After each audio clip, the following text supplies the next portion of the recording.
Bienvenidos a nuestro segundo informe, segundo comentario académico, aspectos relevantes, sesión de jueves 13 de octubre para los principales mercados financieros. Si vamos al ambiente internacional, donde se concentró la atención del público, tenemos una jornada de alta volatilidad, de ajuste de cortos y una jornada que al final finalizó con fuertes ganancias. Básicamente el mercado muy atento a las cifras de inflación, especialmente inflación subyacente, y las cifras sí se ubican por encima de lo que el mercado tenía previsto. Ahora, el mercado en las últimas 6 jornadas había hecho ajustes, así que en principio los futuros cotizaban de forma bastante adversa, caídas por encima del 3%, y con ello pues el pánico habitual de esta serie de eventos, uno digamos que percibía un ambiente nocivo, predicciones de apocalipsis el día de hoy, y nuestra teoría era un tanto diferente. Ayer compartimos un ligero informe, algo muy pequeño, yo le digo informe digamos como por hacerlo ejecutivo, pero realmente son conclusiones muy pequeñas y básicamente porque en temas financieros y en temas escritos hay que ser muy puntual. Enviar informes de 5 o 10 páginas, eso realmente digamos no llega a buen puerto. Así que en la medida que usted pueda ser sintético o puntual en la parte escrita, pues es mucho mejor. Así que básicamente enviamos un par de párrafos donde básicamente comentábamos sobre el escenario A o el escenario B y que en cualquiera de los dos ámbitos nosotros íbamos a ser compradores. Así que en este caso se da el ámbito B, es decir, un dato por encima de lo estimado, una corrección del mercado, pero como ya el mercado previamente había hecho ajustes, sumado al ajuste de hoy que me parecía muy exagerado, era más bien como castigo de la gente que al final tenía algo de expectativa sobre un dato diferente, pero veía un castigo bastante fuerte. Así que esto sumado, digamos, al pánico que se leía en redes sociales, pues básicamente nos corroboró la idea de que eventualmente teníamos un día de compras. El mercado el mercado en los Estados Unidos arranca con pérdidas que igualan a los futuros, pero paulatinamente el mercado se va transformando y recuerden que hay un escenario de vulnerabilidad que yo siempre les he expresado. ¿Qué es un escenario de vulnerabilidad? Para, digamos, quienes ven el informe por primera vez. Un escenario de vulnerabilidad es aquella situación donde el mercado está jugado por completo. Es decir, el mercado le apuesta a un dato con certeza y no tiene, digamos, plan B. En este caso el mercado, los cortos, básicamente le apuestan a una caída sustancial del mercado. Cualquier premisa que no corrobore esa postura, esa creencia, pues obliga a que la gente que está en esta orilla simplemente tenga que hacer cambios. Y ese cambio de expectativa, multiplicado por muchos agentes, termina haciendo variaciones fuertes en los precios. Si hay una operación difícil en el mercado financiero que requiere un rigor académico y sobre todo una fortaleza económica, es un corto. Es una operación muy peligrosa, en especial porque la gente a veces corre el stop. Entonces, ¿qué tenemos hoy en día? Un mercado muy jugado en los cortos, es decir, un mercado que apuesta sí o sí a la caída, y cuando todos apuestan lo mismo, cabe la posibilidad de que no se cumpla eso. Y en ese escenario, en la medida en que el mercado iba acotando las pérdidas, y iba pasando a positivo, la gente que estaba esperando un apocalipsis mayor, pues simplemente tuvo que ir al mercado a recomprarse. Y esos stop, pues básicamente en la recompra hicieron que la bolsa americana tuviera un escenario bastante positivo. Al final, ganancias de 2,83%, así que mal contado los mercados estuvieron en un 6% de diferencia. El Nasdaq una ganancia de 2,23%, el Standard & Poor's de 2,59% y el Russell cercano al 1,15% aproximadamente. Y también veía exageración en los bonos del tesoro. Hay dos ETF donde uno puede operar los bonos tanto en largo como en corto. Los bonos del tesoro en la curva media y larga subía más del 4%. Ese ajuste ya el mercado lo había hecho, pero en medio del desorden, en medio de los fondos que utilizan apalancamiento, veíamos extremos en los precios. En este caso, extremos de pérdidas en los bonos y extremos de pérdidas en las acciones. Y estos son los extremos en donde se puede hacer dinero. Así que bueno, hoy tuvimos un día un poco más movido en la parte internacional. Si vamos a petróleo también iniciaba la jornada con cifras negativas, pues muy en línea con el ambiente internacional. El mercado conocía las cifras de inventarios de crudo, destilado y gasolina, cifras mixtas, que en cualquier circunstancia pudieron haber sido realmente relevantes, pero como todo el planeta estaba concentrado en la inflación, pues realmente perdieron, digamos, la importancia correcta. En la medida en que el mercado de riesgo o los activos de riesgo iban dándose la vuelta, pues eventualmente también, digamos, se tornó un mercado eufórico en petróleo y en otras materias primas, y al final pues el petróleo termina con ganancias importantes. Cerca del 2,50% para ambas referencias, el Brent 94,69 y el WTI cerca de 89,22. Y con ello pues simplemente un ambiente bastante positivo para la gama de productos, algunos ETF con ganancias por encima del 4%. Es decir, que hoy hubo un castigo para todo aquel que era apocalíptico o todo aquel que esperaba un escenario adverso. Yo siempre les he dicho que en este negocio hay que ser absolutamente frío, tanto en datos negativos como en datos positivos. El mercado suele ir de extremos. Se hacen en suma los medios de comunicación, los mercados son más de extremos. Por eso hay que tener la cabecita bien puesta, hay que tener los análisis muy bien hechos para que uno no dude de lo que hizo. Y en ese orden, pues la jornada de hoy fue una jornada de ese tipo de estilo, una jornada de dinero, en donde se pudo hacer algo, pero más que eso es una jornada que enseña, porque lo que más enseña son este tipo de sesiones. Sesiones de extremos en donde la gran mayoría del público pierde la cabeza, vende iniciando la jornada y termina recomprando en la última parte del día, perdiendo una gran rentabilidad. Ahora, si vamos a la parte individual, sector de hidrocarburos, tenemos lo siguiente: Canacol cerrando sobre los 2,15 aproximadamente, en el pivote máximo de 2,15.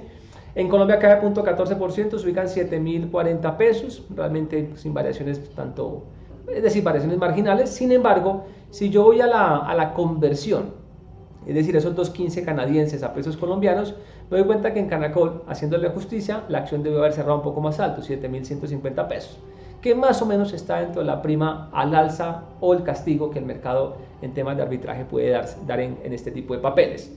Volumen, sin embargo, 286 millones, realmente pues aquí el mercado no ha estado hace mucho tiempo, estamos a la espera de datos fundamentales, seguramente eso pueda marcar algo más de apetito. Si vamos a la parte americana, tenemos a Ecopetrol subiendo 3,69% a $9.71, una acción que estuvo entre los 9,20 y los 9,82. En ese extremo pudimos hacer dinero el día de hoy. Realmente pensaba llevármelas en cartera un poco más de tiempo. Y esas son las cuestiones del azar y el componente de suerte que creo que todo operador tiene que ser consciente que existe. Mi tarea es crear, incluir las variables correspondientes, yo las llamo las covariables, y que esas covariables me emitan pronósticos que, sumado a la experiencia y a la prudencia, me permitan identificar una oportunidad. Como les conté al inicio, el mercado básicamente iba de extremos. Lo que yo hice fue tomar ventaja de ese extremo en la parte mínima de Ecopetrol el día de hoy y pensaba llevármelas en mi cartera. Pero el azar y la coincidencia o la suerte es que apenas yo compre el mercado suba. Así que hoy tuvimos esa coincidencia, que es simplemente eso, coincidencia, azar. No es un tema de talento, no es un tema de que el modelo pronostica de forma perfecta, no. Eso es un tema de suerte y quiero que ustedes siempre lo manejen de esa forma. Su capacidad o lo que usted controla es la selección del activo, donde hay valor. Que suba inmediatamente es un tema que usted ni yo controlamos. El punto es que esas compras que hicimos hoy, que incluso fueron parciales porque yo coloqué una orden, el mercado me testió, es decir, yo compré, inmediatamente alguien empujó el barrio hacia arriba, es decir, no compré todos los fragmentos. Entonces, con la parte que se calzó en el portafolio, pues básicamente apenas el mercado dio resultados, pues simplemente yo la solté, es decir, intradía, es decir, me fui con la ganancia al cierre del mercado. Digamos, creo que lo hicimos bien. Mañana será otra película, será otra historia. Mañana veremos, digamos, cómo vamos aterrizando nuevamente las fracciones. El punto es que hicimos una utilidad que el día de ayer pues no tenía el portafolio y mi intención finalmente es eso, es sumar en la medida de lo posible. Ahora, si vamos a la parte colombiana o a la parte local, Ecopetrol avanza 2,17%, se ubica en 2.210 pesos. Un activo pues que también pues estuvo en la volatilidad propia de la sesión, el mínimo 2.134, el máximo 2.244. Hay un nivel de referencia clave en Ecopetrol y vamos a mirar si eventualmente en el futuro, días próximos, logra nuevamente testearse los 2.260. Ese es un nivel bastante importante en este activo. Volumen 13.976 millones de pesos aproximadamente, un volumen flojo, un volumen que pues a nivel general también fue muy flojo en temas de dinámica, una dinámica excesivamente concentrada en los activos casi de siempre, sector financiero y Ecopetrol, un volumen general de 40.000 millones de pesos y un mercado que termina prácticamente plano, 0.09%, un índice en las 1.177 con 65 unidades, dejando una estela o un máximo de las 1.192 unidades. Tuvimos un mercado más positivo o más verde a mediado de sesión, solamente que en las últimas horas el mercado decidió tomar utilidad, porque en la subasta de cierre los fondos T+1, principalmente la venta T+1 un fondo de pensión, terminó afectando los precios. De lo contrario, el mercado hubiese terminado con cifras un poco más favorables y la parte técnica hubiera quedado de una manera más favorable. En este momento pues la parte técnica digamos que no ayuda, y aquí es donde la experiencia tiene que ponderar qué vale más, la parte estadística fundamental o la parte técnica. Así que esa disminución que tuvo el índice al cierre del día se debe puntualmente a esas operaciones del fondo T+1. Los fondos T+1 son aquellos fondos que reciben hoy las órdenes de compra o en este caso de venta y las pueden ejecutar hasta 1 o incluso 2 días después, 2 días hábiles después. Prácticamente es adivinar y muchas veces terminan distorsionando hacia arriba o hacia abajo los precios. Si vamos a la parte positiva, tenemos a la acción del Cóndor ganando 4% a 1.300 pesos.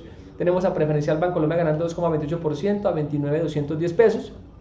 Y tenemos a Copetrol ganando 2,17% a 2.210 pesos aproximadamente. En la parte negativa, las manipulaciones de casi siempre, Preferencial Grupo Argos cae el 5,86 a 100.100 pesos, fondos vendiendo T+1, T+2, pero también los famosos intradía, público que ha tomado la costumbre, público inversor, de tomar la costumbre de ir a los intradía, obligarse al intradía porque operan sin dinero en la cuenta, y los operadores que finalmente tienen que marcar comisiones, digamos, de cualquier forma y eventualmente toman los intradía como una marcación de compra y de venta. Al final terminan destruyendo precios o haciendo, digamos, daños como los de hoy. Enca cae de 5,86 a 30,50 y Grupo Energía de Bogotá cae de 4,66 a 1.821 pesos. Ahora, si vamos a dólar, en el dólar pasó algo bien interesante. El dólar hoy tuvo un máximo de 4.666 pesos, que fue prácticamente la apertura a un corredor. Simplemente le barrió, digamos, la oferta de esa manera. Claro, después de conocer el dato de inflación y de ver los futuros cayendo el 3%, mucho operador perdió el foco. Mucho operador entró en pánico. Les repito, en la primera parte del día, a mí me gusta ver las redes sociales para testear el sentimiento del mercado. No es porque yo me guíe por las redes sociales. Yo, gracias a Dios, tengo un modelo que opera bien, tengo una experiencia que me ha enseñado a que ese modelo opera bien. Por supuesto, puedo estar desvalorizado o perder, digamos, frente a algunos indicadores de corto plazo, es decir, rentar un poco menos de corto plazo. Pero sé exactamente las herramientas que debo usar y tengo, digamos, la parte psicológica muy bien puesta. No pierdo la cabeza por un comentario de alguien, tanto arriba o abajo. No pierdo la cabeza cuando mi portafolio va más 50, no pierdo la cabeza cuando puedo estar desvalorizado menos 40 y me ha pasado muchas veces. Soy muy tranquilo. Yo finalmente tengo claro que estoy comprando compañías y que los cambios en los precios son simplemente eso, un estado o un resultado del ánimo del mercado. Y que casi siempre mi contraparte no tiene la más remota idea de lo que está haciendo. Y si ustedes creen que este comentario es exagerado, llamen un día a su corredor de bolsa y hágale cualquier pregunta sobre las finanzas de las compañías. Se va a dar cuenta que realmente la calidad académica es bastante cuestionable. Por eso también les he dicho que es el único negocio donde la casa sí pierde. Pero volviendo al tema, tuvimos una, digamos, una apertura nociva, una apertura donde un operador simplemente fue, digamos, a comprar esos máximos. En la radio incluso también se escuchaba hoy los 4.700 pesos con vehemencia. Yo a veces no sé cómo pronostican. Yo realmente a veces cuando no tengo claro algo les digo no la tengo clara. Y eso que el modelo pronostica 7 días, pero los 7 días solamente 3 son de calidad. E incluso muchas veces con la calidad estadística, la experiencia me dice que ese pronóstico es ruidoso, es sucio y que por lo tanto no tiene validez. A veces, digamos, yo no puedo pronosticar a veces con tanto detalle. Y veo gente que sí lo hace. No sé qué métodos estadísticos utilizarán, qué programas lo harán, pero hoy veía eso, un pánico y unos precios objetivos con total certeza. A medida que iba pasando la jornada, pues nos damos cuenta que ese precios objetivos pues simplemente no se cumple. No sé si lo harán mañana, pasado mañana, no lo sé. Lo único que sé es que para mí la variable por debajo de los 4.600 pesos es más fácil de pronosticar o de poder calcular, digamos, los escenarios. En el informe de la mañana les contaba que ojalá tuviéramos un cierre por debajo de los 4.600 pesos. Al final del día, pues el mercado se decanta bastante fuerte. Hay una toma de ganancias muy agresiva. Realmente, si yo tuviera dólar, yo hubiera aprovechado esa euforia no para comprar, sino para vender. Hay que aprovechar, digamos, los extremos del mercado. Y tenemos un dólar que pasa de esta manera, de los 4.666 a los 4.574. Eso en la parte técnica es una cola de techo. Eso, bajo el escenario netamente técnico, es bajista y deja mucho operador atrapado. Así que, repito, es una de las lecciones que enseña este tipo de jornadas. Uno tiene que ser frío siempre en las sesiones bursátiles, ni muy eufórico ni muy optimista. Usted simplemente opera donde el precio simplemente coincide. donde la lógica coincide, donde la valoración coincide. Que el mercado haga lo que sea de corto plazo es otra cosa. Usted tiene que ser muy neutral y no hacer esas locuras, por ejemplo, de ese operador. En especial porque el operador de dólar, pasar con la posición, el overnight le cuesta, entonces, o el futuro le cuesta. Por lo tanto, mucho operador de dólar lo está haciendo intradía. Es raro que el operador de dólar guarde la posición. Repito, porque el overnight le cuesta. Entonces, ese operador del 4.666 seguramente se estopió y fue en parte lo que llevaron a la divisa a caer de esa manera. No sé si se mantenga por debajo de los 4.600 pesos, pero por lo menos hoy la depuración fue bastante extrema. El activo cae, o el dólar cae 0.74%, y en los test tenemos una curva vendedora en extremo, es decir, difiere un poco de lo que debería ser correcto. Pero es que los tesoros hoy por un momento perdieron la cordura y eventualmente pues eso afecta a la deuda emergente. La única referencia que tuvo algunos puntos positivos fueron los 25, pero yo sigo insistiendo a que hay dinero, al igual que hay en acciones. Que se demora es otro tema, que ha estado demorado sí, pero aquí hay dinero y uno tiene que ser fiel a los números. Así que bueno, veremos mañana cómo se va aportando la jornada, pero fue una jornada bastante interesante en la parte local y en la parte internacional. Y precisamente en el portafolio internacional y muy en línea con nuestro plan de escenario A o escenario B, pues lo que hicimos hoy fue hacer algunas compras en la primera parte, cuando el mercado estaba en ese rojo tan profundo. Hicimos compras en GXG, hicimos compras en Ecopetrol, hicimos compras en Cemex, CEMEX referencia americana, hicimos compras en Tecnoglass, hicimos compras en un bono de mercado desarrollados y un fragmento en Dominos. Y afortunadamente y por temas del azar, repito, cada posición dio resultados. Entonces yo tenía las dos posibilidades: o me iba con todas las posiciones abiertas, asumiendo que el mercado americano pueda extender por cuenta de los cortos la utilidad, o simplemente cerraba las utilidades grandes, pequeñas o medianas, lo que fuera, y simplemente cerraba ese capítulo y mañana habría un nuevo libro de operación. Me fui por la segunda. Simplemente cerré cada operación. En GXG pudimos cerrar, en Cemex pudimos cerrar, en Ecopetrol pudimos cerrar, en el fondo Vanguard pudimos cerrar y en Dominos pudimos cerrar. Incluso cerré Dominos y el disparo fue bastante fuerte, fue un disparo de 10%, yo no me gané el 10%.